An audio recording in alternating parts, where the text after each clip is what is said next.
그 헬리코박터는 이제 위암이랑 아주 밀접한 위암의 가장 중요한 위험 인자입니다.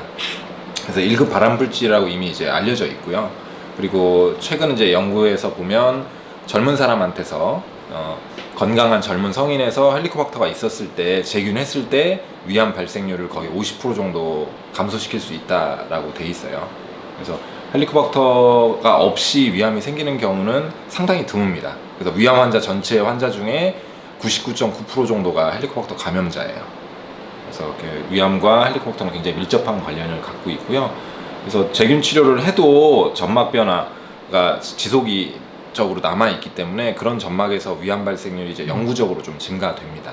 그래서 헬리코박터 치료 이후에 위내시경을 정기적으로 잘 하셔야 돼요. 그래서 일반적으로 이제 가끔 착각하실 수 있는 부분이 헬리코박터 치료하면 위암이 안 생긴다라고 생각하실 수가 있는데 그렇지는 않고, 균이 한 번도 감염되지 않았던 사람에 비해서 헬리코박터 치료했던 적이 있었던 사람은 치료가 됐다 하더라도 일반인보다는 이제 위암 발생률이 높을 수 있다는 걸 꼭 명심하셔야 될 것 같습니다.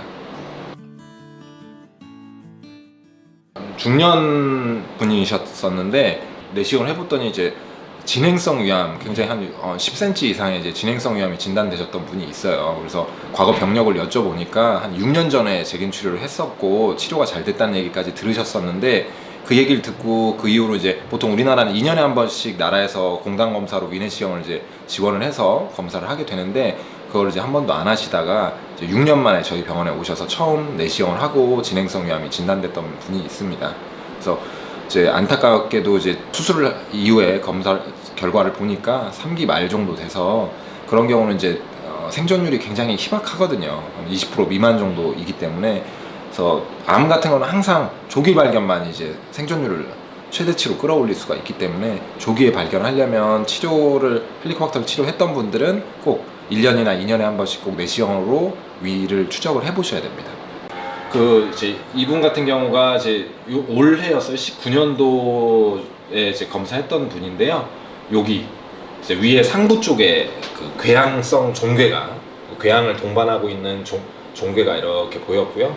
이런 쪽이 이제 정상적인 위 점막 모습이에요. 뭐 일반인도 그냥 손쉽게 뭔가 이상하다는 것을 알 수가 있습니다. 그래서 크기는 거의 10cm 이상 정도 됐고요. 이렇게 노랗게 보이는 게 궤양이 생겨 있는 모습이에요. 그래서 우리가 흔히 이렇게 큰 종괴를 형성하고 있는 궤양은 대부분 딱 봐도 암 가능성이 굉장히 높겠다. 그러니까 악성 궤양인 거죠. 악성 궤양. 그래서 궤양 중에서도 이제 악성이 아닌, 암이 아닌 양성 궤양이 있고요. 암을 시사하는 악성 궤양이 있습니다. 그래서 이런 경우는 이제 악성 궤양으로 암이 진단됐던 케이스였고, 아까 말씀드렸던 대로 이제 6년 전에 재균 치료를 하고 치료가 잘 됐음에도 불구하고 6년 만에 이렇게 진행성 위암으로 진단됐던 케이스가 있습니다.